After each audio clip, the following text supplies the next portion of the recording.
We needed to have this men's event because there's a narrative that we can't work together, we don't work together, and we won't work together.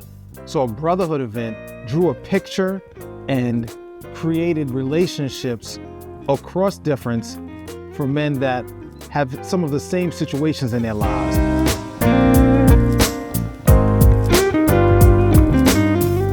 And one of the things that the gentleman brought to my attention the other day is they said, we're always doing these women-only events.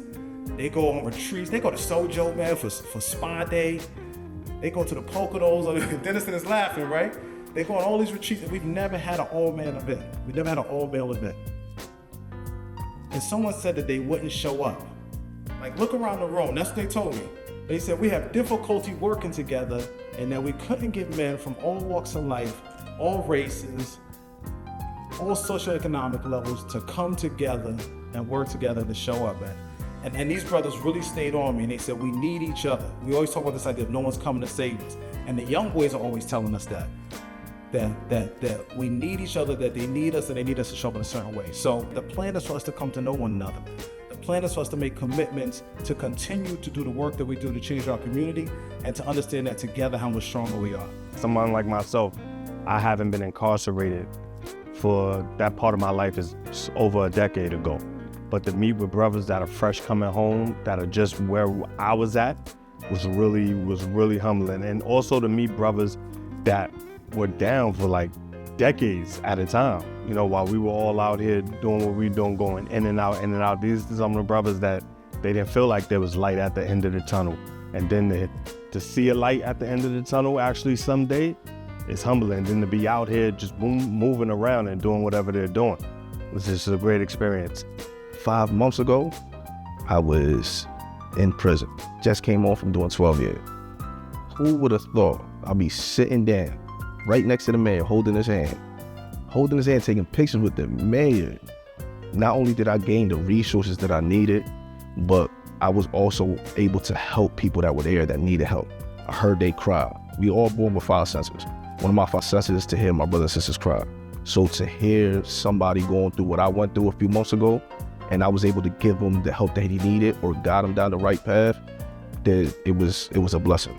Been home 3 years now, coming to Promise Neighborhood. It was able to give me a sense of community and unity, and with that, it's helped me become the man that I am today. So personally, the men's group is actually to see what focus was and to see how much we all was on the same page. It was most important about that.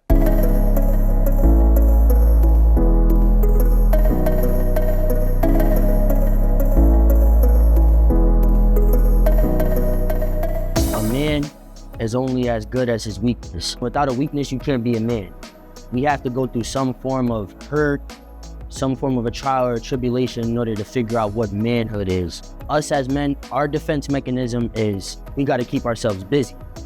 So we're either doing what we got to do to take care of our family, or we're doing what we got to do to take care of ourselves. But it's more so how we're going about it, not what we're doing. Get to know your community. You know, don't be just isolated in your own world. Knock on doors, introduce yourself to the community members, become a mentor to older gentlemen and younger gentlemen, empower each other. Let's show that there is strength in numbers in our community.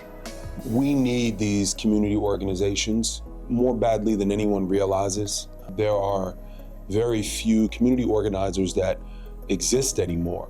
And so just the fact that they are in the communities and doing their work is critical, and we need more. And we need young men to see them doing this work, to recognize that it's important, that it's needed, and it exists, right? That being a representative of your community and standing in the light to shed your experience and your knowledge on young men is critical. So we always talk about this idea that we are each other's medicine, that we need to be bonded to each other, we need to be in relationship with one another, and we need to be working together, not in isolation, but collectively to change our lives, to change our families, and to change our community. And that's exactly what we came together to do.